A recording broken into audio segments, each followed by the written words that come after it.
नमस्कार। पिछली बार तक हम पृथ्वी की जो आंतरिक संरचना है उसमें भूकंप संबंधी साक्ष्य के आधार पर पृथ्वी की आंतरिक संरचना कैसी हो सकती है, कैसी परतें का अनुमान हो सकता है और कैसे कैसे साक्ष्य हमारे सामने आए हैं, उनके आधार पर पहला विभाजन किया। उसके बाद हमने पृथ्वी की आंतरिक संरचना को लेकर एडवर्ड स्वेस महोदय जो थे उन्होंने क्या बात कही उस पर डिस्कशन किया। उनका मुख्य रूप से जिस चीज पर जोर था वो ये था कि पृथ्वी की जो अंतरतम की जितनी चट्टानें हैं उनका रासायनिक संरचना, मतलब वो बनी किन किन चीजों से है, रासायनिक संरचना उनकी कैसी है, कौन कौन से पदार्थों के मिलने से बनी है।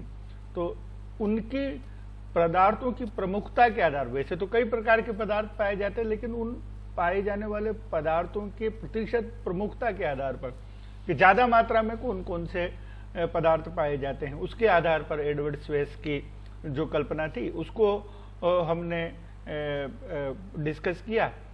उसमें आप लोगों को ध्यान में आया कि 3 प्रकार की उन्होंने परतें बताई, जिसमें सियाल, सिग्मा और निफे, और जिसको इस चित्र के माध्यम से भी ठीक से आप समझ सकते हैं कि इसमें जो सबसे ऊपर वाला सर्किल है, जो सबसे पतला है, वो क्रस्ट कहा जाता है। और ये क्रस्ट जितनी भी चट्टानों के टूट फूट के कारण से अपर्दन अपक्षय के माध्यम से जो जमाव हुआ पूरे पृथ्वी के आवरण के ऊपर, उसको क्रस्ट कहा गया है। और उसके बाद दूसरी जो परत है वो सियाल की है, जिसके बारे में मैंने आपको पहले बताया, हम डिस्कस कर चुके हैं कि सिलिका और एल्यूमिनियम के बनने से बनती है। 2.4 से लेकर 4.7 तक का इसका घनत्व होता है। 50 से 100 किलोमीटर के मध्य इसकी दूरी है। उसके बाद सीमा है, सीमा का मतलब सिलिका और मैग्नीशियम, 2 प्रकार के प्रमुख पदार्थ सिलिका और मैग्नीशियम के। तीसरा है जिसको हम निफे कहते हैं। निफे का जो आपका रासायनिक संरचना है वो निकिल और फेरियम, और दोनों भारी तत्व हैं और इसलिए इनको कहा जाता है कि इनका जो आपका घनत्व है वो भी बहुत अधिक है, 11 का घनत्व है। तो ये तय हो गया रासायनिक संरचना के एडवर्ड स्वेस के बाद कि जैसे जैसे आप नीचे जाते हैं घनत्व आपका बढ़ता जाता है। सर्वाधिक घनत्व 11 है, उससे बाद 2.9 से 4.7 जो आपका सीमा का है, और सियाल का घनत्व 2.7 है। और औसत जो घनत्व है बाद में इन सब का निकालने पर वैज्ञानिकों ने ये बताया है कि 5.5 के लगभग इनका औसत घनत्व आता है। तो ये एक रासायनिक संरचना वाला विषय हमारे सामने, क्योंकि पृथ्वी की जो में पाई जाने वाली जो चट्टानें हैं उनके आधार पर कुछ इस तरह के अंदाज लगाए गए हैं कि इस तरह की संरचना पृथ्वी के अंदर हो सकती है और समान नहीं है, असमान है। कहीं घनत्व कम है, कहीं ज़्यादा। नीचे की तरफ वस्तुतः जाते तो घनत्व बढ़ता जाता है। तो ये तय हो माना जा सकता है कि पृथ्वी में जैसे जैसे आप नीचे जाएंगे वैसे वैसे इनका घनत्व बढ़ता जाएगा। अब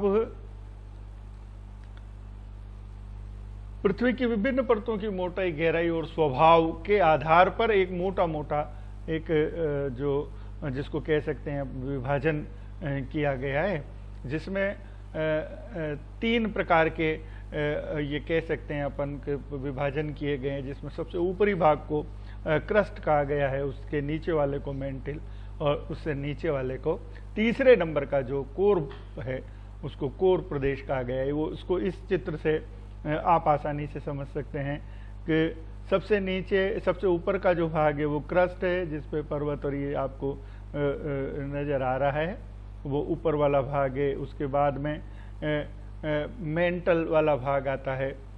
फिर आपका उसको भी विभिन्न भागों में बांटा गया है। सबसे नीचे जो भाग आपको नजर आ रहा है वो आपको कोर के रूप में नजर आता है।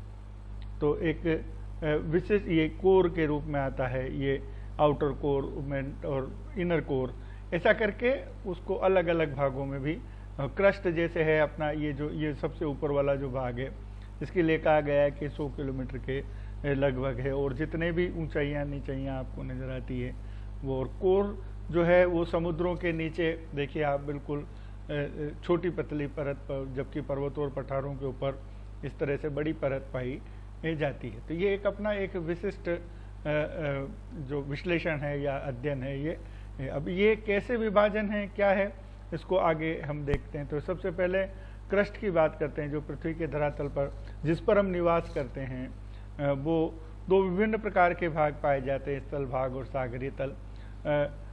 महाद्वीपों के नीचे क्रस्ट की जो मोटाई है वो 50 किलोमीटर के लगभग आकलित है, जबकि महासागरों के नीचे वो बहुत पतली परत पाई जाती है, और जिसे 5 किलोमीटर के लगभग कह सकते हैं। तो इसका औसत जो घनत्व है कहीं 50 है तो कहीं 5 है, तो ऐसा करके, क्योंकि अधिकांश भाग जल से आवृत है तो अधिकांश जगह पर जो क्रस्ट है उसकी मोटाई है वो कम है, तो औसत घनत्व इसका 3 है, और ज़्यादातर भाग नीचे नहीं है, इसलिए इसे छोटी मात्रा में या पतली मात्रा में पाया जाता है। इसके पुनः 2 भाग किए गए हैं, जिसमें सागरीय क्रस्ट और महाद्वीपीय। जैसा मैं आपको पहले बता चुका हूँ कि अधिकांश भाग जल से आवृत है, इसलिए धरातल के 65% भाग पर, जैसा कहते हैं अपन की सागरीय क्रस्ट है।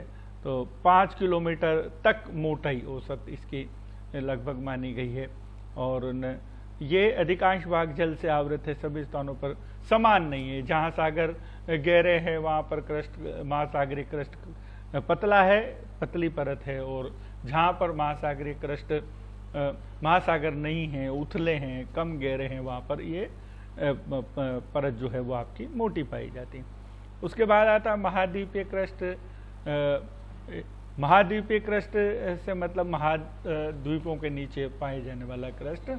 उस क्रस्ट के बारे में कहा जाता है कि लगभग 25 से 30 किलोमीटर की मोटाई में महाद्वीपों के नीचे पाया जाता है।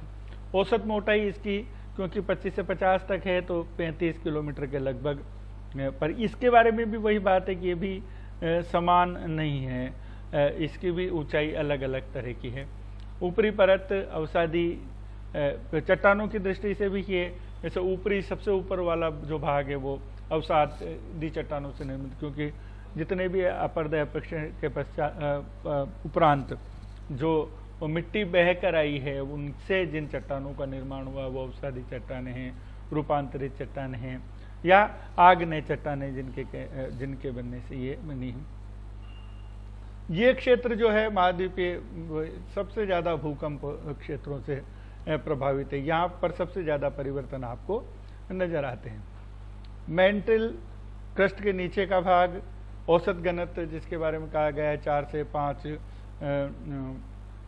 इसका घनत्व है, औसत घनत्व है, भारी चट्टानों से निर्मित है क्रस्ट के नीचे का, और पृथ्वी का अधिकांश आयतन इसी से। क्रस्ट के बाद ज़्यादातर भाग अगर किसी से आवृत है तो वो मेंटल से आवृत है। भूकंपीय लहरों की गति के आधार पर ये कहा जा सकता है कि 7.9 किलोमीटर प्रति सेकंड के स्थान पर यहाँ पर जो गति है वो बढ़ जाती है, क्योंकि वो अपेक्षाकृत अवसादी चट्टानों से ज़्यादा कठोर है, इसलिए यहाँ पर गति इनकी बढ़ जाती है। इससे भी अंदाज़ा लगाया जा सकता है कि पृथ्वी का जो अंतरतम है वो यहाँ पर आते आते अलग हो गए। दूसरा आपका मेंटल का ही ऊपरी भाग जो है वो ऊपरी भाग के बजाय जैसे परिवर्तन हो जाता है, ऊपरी भाग से नीचे भाग की तरफ आते हैं तो, और भूकंपीय लहरों की जो गति है वो मंद हो जाती है। मंद हो जाने का कारण आप और हम समझ सकते हैं कि घनत्व में जो अंतर आता है, और आपने देखा कि भूकंपीय लहरें जैसे जैसे तरल पदार्थ की ओर जाती है तो उनकी जो गति है वो एकदम से कम हो जाती है या उसमें को प्रभावित करती है। ऊपरी मेंटल की मोटाई के लिए मोहोरोविसिस जो विद्वान हुए उन्होंने 1909 में इसके बारे में कहा है कि इसकी मोटाई लगभग 1000 किलोमीटर है, लेकिन उसके बावजूद जो international union geodesy and geophysics के लोग हैं उनका ये मानना है कि 200 से 400 किलोमीटर तक इनकी गहराई आपको नज़र आती है। मतलब ये कह सकते हैं कि इस दृष्टि से भी कि पृथ्वी का जो भाग है वो जैसे जैसे आप अंतरतम की ओर जाएंगे तो आपको अलग अलग प्रकार का नजर आने लगता है, और घनत्व और उसमें भी विभिन्न प्रकार के अंतर आते हैं। इसके बाद आता है निम्न मेंटल। निम्न मेंटल की परत 700 किलोमीटर के बाद मानी जाती है। कुछ विद्वानों के अनुसार या मोह जो असंबद्धता है उसके अनुसार 1000 से 2900 किलोमीटर के मध्य मानी गई है। तापमान इसका अधिक रहता है, क्योंकि जैसे जैसे आप नीचे जा रहे हैं तापमान अधिक है। एस तरंगों का यहाँ पर पता चलता है, क्योंकि जैसे नीचे जाएंगे तापमान अधिक है तो हमें ध्यान है कि एस तरंगे जो है वो तीव्रता से यहाँ से गुजरती है बजाय दूसरों के। ये निम्न और इस ऊपरी मेंटल के बीच में भी एक संक्रमण परत ट्रांजिशन जोन के बारे में कल्पना की गई है। सिलिकेट खनिजों की अधिकता बढ़ती जाती है इस भूभाग में, और यहाँ पर ये हमारे लिए विशेष उल्लेखनीय है कि जैसे जैसे हम नीचे जा रहे हैं, जैसे जैसे परतों में परिवर्तन हो रहा है, वैसे वैसे इनका जो घनत्व है और चट्टानों का जो प्रकार है उनकी कठोरता है वो बढ़ती जा रही है। ये एक विशेष उल्लेखनीय तथ्य है।